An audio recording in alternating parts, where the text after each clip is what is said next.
저희들 함께 봉독하실 하나님 말씀 창세기 26장 1절 2절 읽으신 후에 6절 7절 같이 봉독하시겠습니다. 저와 여러분이 한 절씩 교대로 봉독하시겠습니다.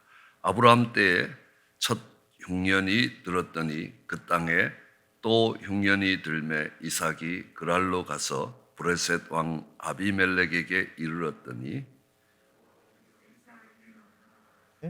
애굽으로 내려가지 말고 내가 내게 지시하는 땅에 거하라. 이삭이 이랄에 거하였더니 그곳 사람들이 그 아내를 물으매 그가 말하기를 그는 나의 누이라 하였으니 리브가 보기에 아리따움으로 그곳 백성 리브가로 인하여 자기를 죽일까 하여 그는 나의 아내라 하기를 두려워함이었더라. 아멘.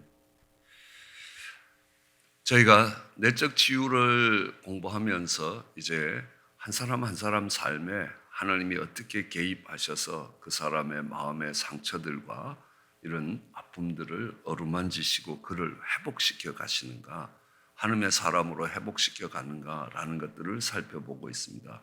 오늘은 이삭인데요. 이삭은 모태신앙의 고민이라는 겁니다. 모태신앙의 무슨 의미인지 잘 모르겠지만 아마 알 수 있을 것입니다. 뱃속에서부터 엄마 따라 교회 나가기 시작한 사람이다. 믿음의 가정에서 태어나서 믿음의 가정에서 자라난 것을 이야기할 것입니다. 그런데 아브라함은 믿음의 개척자였습니다. 그렇기 때문에 놀라운 하나님의 은혜들을 경험합니다. 고난도 많았지만 정말 그 가운데 역사하시는 하나님의 역사도 많이 경험하게 되는 겁니다. 그런데 이삭은 그렇지 않습니다. 그런데 이삭은 아버지한테 이런 이야기를 들었을 것입니다. 아니, 이 얘기를 듣지 않아도 알았을 것입니다. 아버지가 100세 때 자기가 태어났다는 겁니다. 원래 우리 아버님 연세가 어떻게 되는지, 생일을 하더라도 몇 번째 생일로 축하되는지 알 거 아닙니까? 그죠? 그러니까 아버님 나이가 100세 때고 어머니가 90세 때 내가 태어났다는 겁니다. 이건 도저히 사람의 나이로 아이를 낳을 수 있는 나이가 아니었다라는 겁니다. 엄마는 폐경기가 지나도 한참 지난 뒤에 자기를 낳았다는 겁니다. 그런 가운데서 너는 특별히 태어난 아이라는 겁니다. 기적적으로 태어났고 특별한 아이라는 겁니다. 그런데 자기의 삶은 별로 특별하지 않습니다. 거기에서 고민이 참 많은 겁니다. 아버지의 삶은 자기하고 다른가? 근데 나는 아닙니다. 그럼 아버지의 아들로서 굉장히 위축이 되기 시작하는 겁니다. 이런 아버지의 그늘에서 벗어나지를 잘 못하는 겁니다. 특별히 이민을 오더라도 우리 이민 1세들이 하는 말이 있습니다. 야, 너는 영어도 되는데 왜 여기서 이렇게 비실비실하고 사느냐라고 이야기합니다. 우리 이민 1세들은 미국이 어떤 문화권에서 살아가는지도 모르고 우리는 물설고 낯설고 말도 안 통하는데 그래도 다시 비즈니스를 하고 또 사업들을 일으키고 또 가정을 이끌고 여기까지 왔는데 넌 내가 부족했던 모든 걸 다 갖춰 갖고 있는데 왜 이러냐라는 겁니다. 왜 여기까지밖에 못 오냐라는 겁니다. 아마 저희 아버님이 했던 말하고 비슷한 말입니다. 책하고 공책하고 연필이 있는데 왜 공부를 못하냐라고 이야기를 합니다. 아버지, 우리 때는 그거 없는 사람 없어요 라고 해도 이게 안 통하는 겁니다. 나는 정말 책하고 노트하고 연필만 있었으면 공부를 했을 거라는 겁니다. 우리 2세들이 그런 아픔들을 갖고 있다는 겁니다. 여러분, 마틴 루터를 알고 있습니다. 종교개혁을 했죠. 그런데 영 마틴 루터라는 책을 읽어보면 마틴 루터는 어릴 때에 정말 자수성가한 아버지 밑에서 자랐습니다. 그러니까 아버지는 대단한 사람입니다. 빈주먹으로 정말 시작해서 광산업에까지 이르게 거부가 된 사람입니다. 마틴 루터는 종교개혁을 하면서 종교개혁도 개혁이지만 자신은 아버지의 그늘에서 벗어나는 과정이었다는 겁니다. 그러니까 아버지가 자기에게 늘 주었던 그 법이 있다는 겁니다. 자기는 그 법의 테두리에서 벗어나지 않는 모범생으로, 범생으로 살았다는 겁니다. 그러니까 늘 자기에겐 이거 해야 되고 이거 안 해야 되고 하는 법이 따라와 있었습니다. 그러니까 그 율법으로서부터의 해방이고 복음으로 돌아가는 종교개혁은 자기 아버지의 그늘에서 정말 해방되는 것들을 이야기한다라고 이야기를 합니다. 그런데 또 청년회 때 아버지가 어디 가자 그래서 따라갔습니다. 그렇기 때문에 자기를 꼭 묶어갖고 번제단에 올려서 칼로 치려고 하는 겁니다. 죽음의 자리에 던져졌습니다. 아니 그냥 내버려뒀기 때문에 죽을 고생한 정도가 아니라는 겁니다. 아버지가 직접 칼을 들고요 자기를 죽이려 했다는 겁니다. 그 순간을 잊을 수가 없는 겁니다. 예, 그 상처가 얼마나 크겠습니까? 아버지가 말 한마디로 무시하고 멸시해도 상처가 크고 자기를 버렸고 정말 자기를 돌보지 않아서 고아로 커도 상처가 크다는 겁니다. 고아원에서 자란 어느 집사님이 목사님은 내 고생한 것과 내 외로움을 상상도 못할 겁니다 라고 이야기합니다. 자기의 존재의 약함에서부터 자기가 정말 물리적으로도 무지 고생했고 정말 외로움 속에서 자란 것이 얼마나 고통스러운지 목사님은 상상이 안 될 거라는 겁니다. 그런데 그것도 상처인데 칼을 들고 직접 죽이려고 했다는 겁니다. 이거는 그거하고 비교가 안 되는 겁니다. 아마 무슨 생각을 하겠습니까? 믿어도 참 유별나게 믿는다는 겁니다. 엄마 아빠가 신앙생활 잘하는데 자녀들이 망가지는 이유가 뭡니까? 엄마는 교회는 열심인데 자녀를 돌보는 데는 별로 열심이지 않다는 겁니다. 남편들이 교회를 되게 미워하는 이유가 있습니다. 뭡니까? 쟤는 나보다 교회를 더 중요하게 여긴다. 저는 결혼할 때 그렇게 결혼했습니다. 우리 아내 보고 한 달간 교회 가지 말고 나를 만나자. 아침 한 8시부터 만나서 저녁 7시 반까지 있으면 저녁 예배도 못 가는 겁니다. 그렇게 4주를 가보니까요. 저희 아내가 4주를 교회를 안 가더라는 겁니다. 그때 생각했습니다. 교회 생활은 취미 생활이니까 해도 되는 겁니다. 이게 나를 만나는 것보다 우리 아내가 교회 가는 게 더 중요했다 그러면 아마 그 다음부터 안 만났을 겁니다. 왜냐하면 나는 신앙이 없는 사람입니다. 하나님이 살아 계시다는 것도 모르는 사람입니다. 이 땅을 살아가는 데 있어서 정말 내가 결혼을 하는데 별로 내가 중요하지 않다고 생각하는 사람과 결혼할 이유는 별로 없다는 겁니다. 그런 모습 속에서 신앙생활을 해도 유별나게 신앙생활을 한다고 생각할 겁니다. 그죠? 아주 광신적인 믿음을 갖고 있다라고 생각을 할 겁니다. 나는 믿어도 저렇게 믿지는 않을 거다라고 굳게 다짐을 하면서 아마 잘하지 않을까라는 생각을 합니다. 그런데 여기에 우리가 생각해 봐야 될 묘한 원리가 있습니다. 아브라함은 아들이 둘이 있었습니다. 그 전에 하갈을 통해서 얻은 이스마엘이라는 아들이 있었습니다. 이제 뒤늦게 이삭이라는 아들을 얻었습니다. 그런데 아브라함은 둘 다 포기해야 됐습니다. 둘 다 포기해야 됐습니다. 그러니까 이 이스마엘은 이삭과 싸우면서 하나님이 내보내라라고 이야기했습니다. 그래서 정말 이스마엘을 내보내는 겁니다. 그것도 아브라함에게 있어서는 무척 고통스러운 상처라는 겁니다. 그리고 이삭은 번제단에 올려서 아주 번제로 제물로 드리라라는 겁니다. 두 아들 다 포기를 했다는 겁니다. 두 아들 다 버렸다는 겁니다. 그런데 이삭은 아버지 품으로 돌아오고 이스마엘은 안 돌아왔습니다. 들락이라는 겁니다. 들로 나갔다는 겁니다. 집으로 돌아오지 않았습니다. 그것이 이삭과 이스마엘의 운명이 갈라지는 것들을 봅니다. 모태신앙을 보면서 참 이렇게 처음에는요 이것도 못하고 저것도 못하고 하라 그래도 열정도 없고 이 모태신앙은 이렇게 오히려 정말 하나님을 뜨겁게 만나는 체험이 없이 들어가는 신앙이기 때문에 참 한심하다라는 생각을 합니다. 그런데 아니라는 겁니다. 모태신앙은 시험이 들면요 이렇게 생각합니다. 나는 주일날만 교회 가. 그러면 이 모태신앙을 갖고 있는 사람들은 시험 든 겁니다.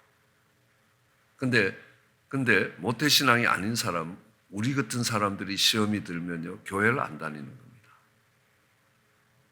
이놈의 교회하고는 담 쌓아버려야 되겠다라고 이렇게 내려가는 바닥이 다르다는 겁니다. 이스마엘은 수가 틀리면 집을 떠나버린다는 거예요. 이삭은 수가 틀려도 집에 남아있더라는 겁니다. 아, 이게 이스마엘의 운명과 이삭의 운명이 갈라지는 것이구나. 언약의 후손이 된다라는 것들이 이런 거구나.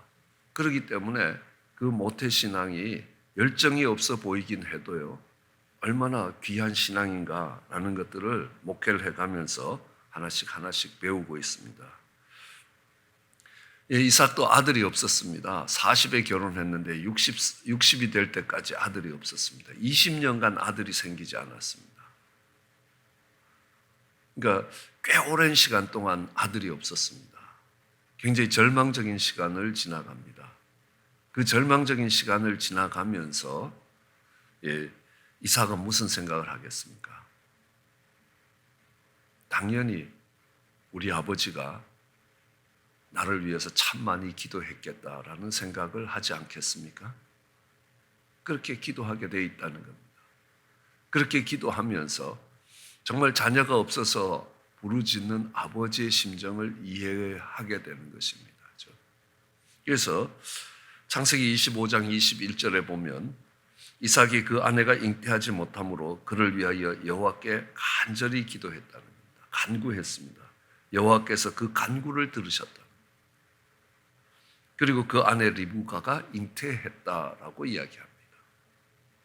그러니까 간절히 구했다는 겁니다. 간구했고 하나님께서 그의 간절한 기도를 들으셨다라고 이야기하는 겁니다. 그리고 리브가가 잉태를 했습니다.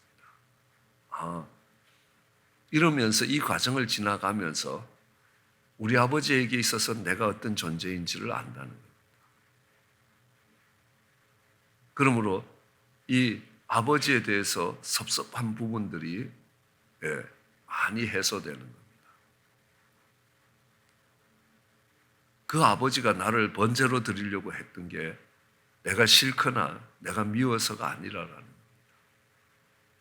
전혀 아버지의 감정과 리젝션이 아니라 하나님의 말씀을 따라갔다라는 것들을 이해할 수 있다는 겁니다. 하나님을 섬기기 위해서, 그러니까 아버지가 그 뒤늦게 100세에 얻은 아들에 대한 사랑이 어떤 것인지 이삭은 조금씩 깨달아가기 시작합니다. 기도를 얼마나 세게 했는지 하나님이 쌍둥이를 주셨습니다. 그렇죠? 근데 이번에는요, 뒤늦게 정말 믿음의 집으로 들어온 리브가가 더 난립니다. 자기가 하나님의 음성을 들었다는 겁니다. 작은 자가 큰 자를 섬길 거라는 겁니다. 큰 자가 작은 자를 섬길 거라는 겁니다. 그건 무슨 말입니까? 말씀드렸듯이 지금 이삭은 한 개인이 아니지 않습니까? 부족 국가를 이루고 있습니다. 왕이 될 만큼의 큰 나라가 되지는 않았지만 작은 한 부족을 이끌고 갈 수 있는 한 동리를 만들 수 있을 정도의 규모를 갖고 있는 그 단체의 지도자라는 겁니다. 그런데 이삭이 아무리 봐도 야곱이 이 집안을 통솔해 나갈 것 같지 않습니다. 야곱은 굉장히 소극적이고 굉장히 여성스러운 면이 있었다는 겁니다. 부엌에서 엄마 음식하는 거 돕고 팥죽 끓이고 이러고 있는 거라는 겁니다.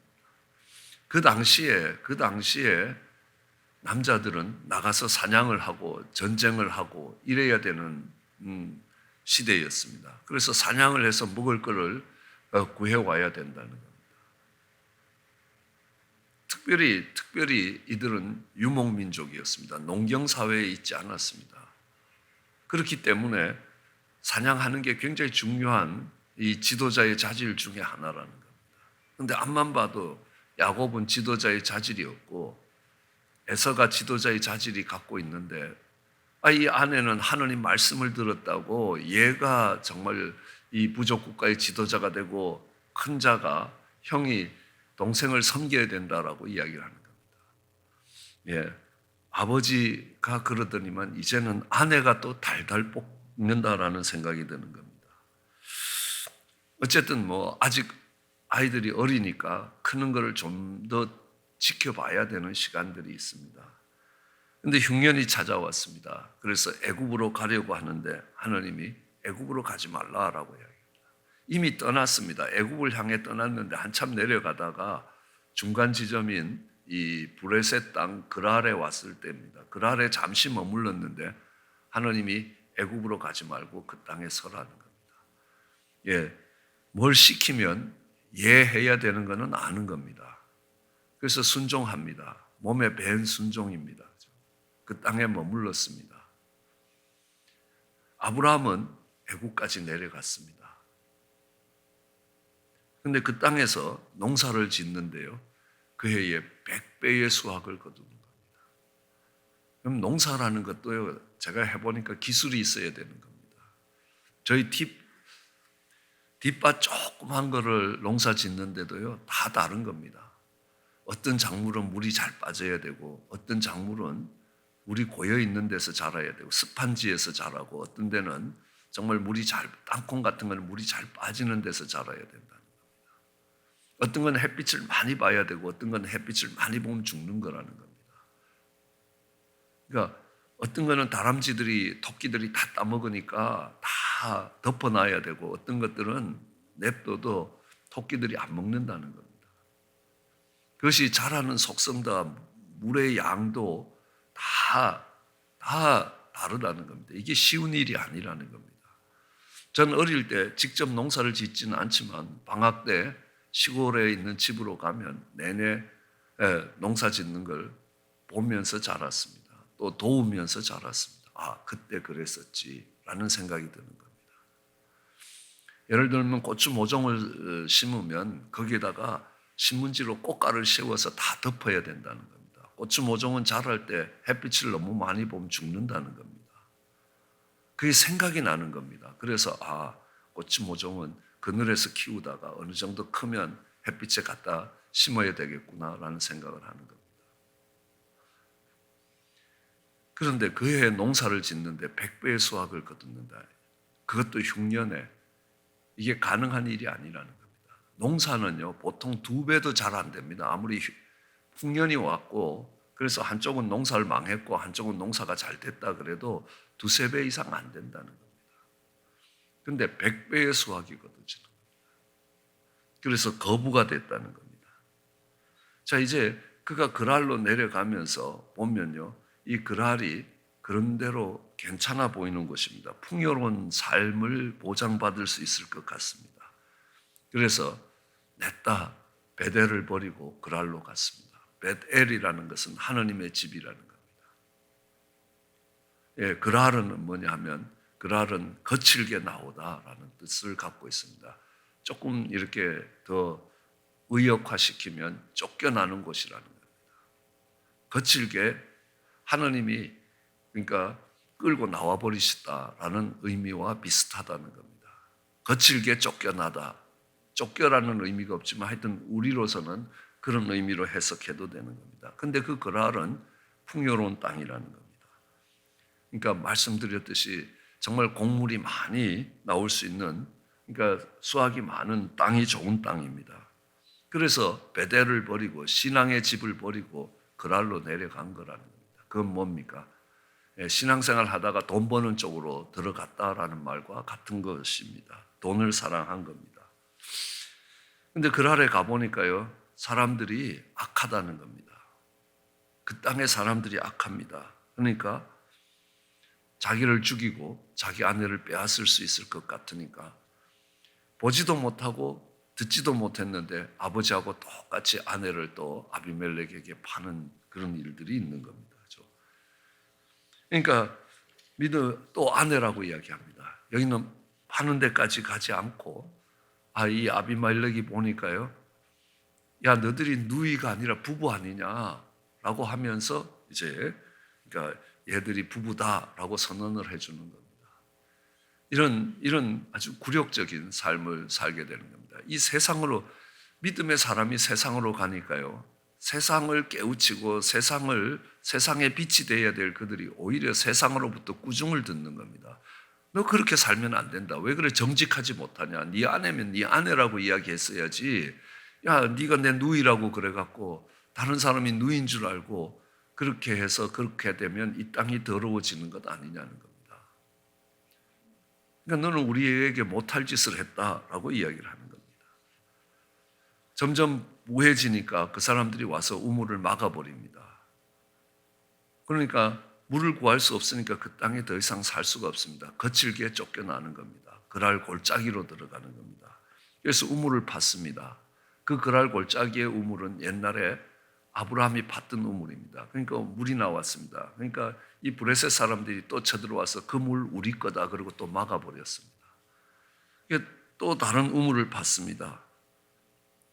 왜냐하면 옛날에 아브라함이 팠지만 아브라함이 베델로 올라가고 난 뒤에 헤브론으로 올라가고 난 뒤에 그 땅에 있던 사람들이 그 우물을 썼기 때문에 그거 우리 건데 왜 다시 파갖고 그러냐 하고 메워버렸다는 겁니다. 또 우물을 팠습니다. 그러니까 또 이들이 와서 또 시비를 걸어서 우물을 메워버렸습니다. 신나라는 우물입니다. 그 다음에 또 우물을 팠습니다. 이제 네 번째 아닙니까? 네 번째 우물을 파는데 브레셋 사람들이 기가 질리기 시작합니다. 지금도 그 땅은 물을 찾기가 어렵습니다. 특히 마실 수 있는 물은 1층 지하수로 마실 수가 없습니다. 왜냐하면 거기에는 비가 오면 노폐물도 다 쓰러지기 때문에 마실 물이 되는 것은 지하수가 층이 있지만 적어도 세 번째 지하수가 돼야지 그걸 마실 물로 쓸 수 있다는 겁니다. 지금의 장비를 갖고 땅으로 흐르는 물을 이렇게 바깥에서 레이저 광선을 쏴서 볼 수도 있는 그들이 지금에도 어마어마한 장비를 갖고도 중동 지역에 우물 하나 파는 게 쉽지 않습니다. 그런데 그 당시에 우물이 하나 있으면 한 부족 국가를 일으킬 수 있는 재산이 된다는 겁니다. 그런데 그거를 4번을 파는데 4번 다 나오는 겁니다. 그러니까 우물을 막던 브레셋 사람들이 기가 질리는 겁니다. 야, 쟤는 누구냐는 겁니다. 쟤는 어떻게 해서 손만 대면 우물이 나온다는 겁니다. 이거는 하나님이 역사하시지 않고는 안 된다는 겁니다. 그러니까 벌벌 떨면서 이 브레셋 왕 아비멜렉과 군대 장관 비골이 와서 우리 화목하게 화평을 하자. 거기가 어디입니까? 브엘세바라는 곳이라는 겁니다. 언약의 셈이라는 뜻을 갖고 있습니다. 그러면서 이 이삭에게 하나님이 대단하시네 라는 생각을 조금씩 하기 시작하는 겁니다. 근데 이삭의 삶에 결정적인 사건이 왔습니다. 뭐냐 하면 이제 후계자를 세워야 되는 때입니다. 늙었습니다. 눈이 잘 보이지 않습니다. 아들을 구별하지 못할 정도로 눈이 어두워졌습니다. 그래서 에서를 불러서 가서 사냥을 해오느라 그럼 내가 먹고 맛있게 먹고 기쁜 마음으로 내가 너를 축복할 것이다.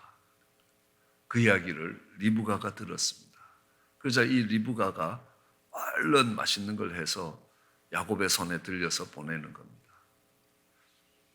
야, 목소리는 야곱 같은데 이리 와봐라 하고 만져보니까 또 털이 북슬북슬 나 있습니다. 털이 나 있는 거 보니까 에서고 목소리는 야곱 같고 내가 늙어서 이제 애들 목소리도 잘 구별 못하는구나. 어차피 보이지는 않는 데다가 이제는 귀까지 머는구나 이런 생각을 하는 겁니다. 그리고 에서인 줄 알고 축복을 했습니다. 근데 조금 있다가 에서가 사냥한 걸 요리해서 갖고 들어왔습니다. 저 에서입니다. 그러니까 아까운 놈은 누구냐는 겁니다. 야곱이죠. 아니 이럴 수가. 이 나쁜 놈 죽일 놈 내가 가만히 두지 않는다 이러는 게 아니라 하나님이 일하셨구나 라는 생각을 합니다. 그때에 창세기 27장 33절에 그 이야기를 듣고 이삭이 심히 크게 떨며 이야기를 하는 겁니다. 사냥한 고기를 가져온 자가 누구냐? 너 오기 전에 내가 다 먹고 그를 위하여 축복하였으니 정녕 그가 복을 받을 것이라. 그러니까 어떻게 막 부들부들 떨었다는 겁니다. 그죠? 근데 그것도 크게 떨었다는 겁니다. 그거 심히 떨었다는 겁니다. 심히 크게 떨었다는 겁니다. 이거는요, 충격이 대단했다라는 걸 이야기합니다. 무슨 생각을 하겠습니까? 내가 아무리 내 후계자를 정말 에서로 생각하고 에서를 축복해서 후계자로 세우고 부족 국가를 이끌어 가도록 하겠다라고 하는데 안 된다는 겁니다. 사람이 아무런 마음으로 계획을 해도 그 걸음을 지도하시는 분은 하느님이시라는 겁니다. 그냥 내가 사기당했다라는 생각이 아닌 겁니다. 이건 하나님이 끌고 가셨다라는 겁니다. 그러면서 이 이삭에게 있어서는 인생의 많은 상처들과 많은 아픔들과 많은 숙제들이 해결이 되는 겁니다. 왜요? 우리가 실수하고 우리가 죄악 가운데 태어났다 할지라도 그 과정 속에서 하나님이 이끌어 오시는 부분들이 있다는 겁니다. 그러고 난 뒤에 에서가 이야기합니다. 아버지가 돌아가시면 저는 죽여버리겠다는 겁니다. 우리말로는 아버지 제삿날이 너 제삿날이다. 41절입니다. 아버지를 곡할 때가 가까웠은 즉 내가 내 아우 야곱을 죽이리라. 저거 죽이겠다는 겁니다. 그냥 미운 정도가 아니라는 겁니다. 이제 내가 아버지 얼굴을 봐서 내가 참는데 아버지 돌아가시기만 해봐라. 너는 그날로 죽는다. 그러니까 야곱이 걸어마 나 살려라 그러고 도망을 갔습니다. 하루에 60마일을 도망가갖고 이 브엘세바에서 베델로 올라가서 외삼촌 집으로 가서 엄마는 며칠만 갔다 와라 그런데 그게 꽤 많은 시간이 들었습니다. 그러면서도 이삭은 야야 에서야 동생 좀 잘 돌보라 할 필요가 없다는 겁니다. 하나님이 돌아보실 것이라. 그의 인생 전체를 하나님이 이끌고 오고 계시다라는 것들에 대한 것이기 때문에 그 뒤에 자녀들 속에 다투고 싸우는 부분들도 있다는 겁니다. 별로 걱정할 일이 안 되는 겁니다. 왜요? 하나님이 돌보시고 하나님이 이끌어 가실 것이다. 에서가 야곱을 죽인다고? 아니라는 겁니다. 하나님이 허락하시지 않으면 참새 한 마리도 땅에 떨어지지 않는다는 겁니다. 그러니까 그는 하나님과 동행하며 정말 이 마음의 기쁨과 평강이 자리 잡을 수 있다는 겁니다. 그 뒤에 이제 그가 야곱을 위해 축복하는 것들을 보면 이 히브리서는 그 마지막으로 쏟고 기도한 것 말고 야곱이 외삼촌 집으로 떠나기 전에 이삭이 기도하는 모습을 보면서 이삭의 믿음의 모습이라는 겁니다. 어쩌면 믿음의 가정에서 믿음 때문에 참 많은 힘들었던 그런 삶을 살면서 살아왔는데 결국 인생은 그 하나님을 믿으며 걸어가는 것이구나 라는 걸 배우면서 정말 그 믿음 때문에 아버지로부터 받았던 상처라는 겁니다. 칼을 들고 자기에게 오는 아버지를 이해할 수 있었다는 겁니다. 용서할 수 있었다는 겁니다. 그의 삶의 모든 것들을 이해하고 용납하고 받을 수 있었다는 겁니다. 블레셋 사람들한테 어르렁거리던 것 그것들도 다 소용이 없는 거라는 겁니다. 그 하나님이 하신 것이라는 겁니다. 나를 브엘세바로 다시 올라오게 하시기 위해서 움직이시는 하나님이 그 블레셋 사람들을 격동해서 나로 하여금 브엘세바까지 가게 하신다는 겁니다. 본인 나를 격동해서 한나로 기도 자리로 이끌어 가시는 것처럼 끌고 가신 것이라는 겁니다. 그러므로 그 하나님의 주권 하에서 그가 쉼을 얻을 수 있고 기쁨과 평강을 얻을 수 있다는 겁니다. 하나님이 그렇게 그 이삭을 회복시켜 가셨던 것들을 기억합니다. 결국 믿음의 사람이 됩니다. 그리고 이야기합니다. 하나님이 내 인생을 참 복되게 만들어 주셨다. 내가 그 험악한 세월을 지나오면서 하나님을 알게 됐다는 겁니다. 우리는 그 하나님을 알게 되고 하나님 가까이 감으로 인하여 우리 인생에서의 모든 상처들을 극복해 갈 수 있을 것입니다. 그런 은혜가 우리 모두에게 있기를 주의 이름으로 축원합니다. 기도하시겠습니다. 사랑과 은혜가 많으신 하나님, 쌍둥이 동생으로 일어나 하나님 잠시 몇 분 상관으로 하나님 동생이 되며 그 형의 뛰어남과 탁월함과 정말 남자다움에 늘 열등감에 잡혀 살아가면서 하나님 아버지의 박대를 받고 아버지의 정말 거절을 당하며 갔던 아버지 하나님 그 야곱이, 아버지 하나님 그 이삭이 이제는 아버지 하나님 믿음의 사람으로 하나님 다시 살아가게 하신 것 감사합니다. 하나님의 뜻만이 세워지고 하나님의 뜻이 이루어진다는 것들을 배우며 하나님의 뜻 안에서 그의 인생을 다시 돌아보며 모든 것들이 회복되며 하나님이 내 인생을 복되게 이끌어왔다고 고백할 수 있게 우리를 축복해 주시기 간절히 소원합니다. 감사합니다. 예수님 이름으로 기도드렸습니다.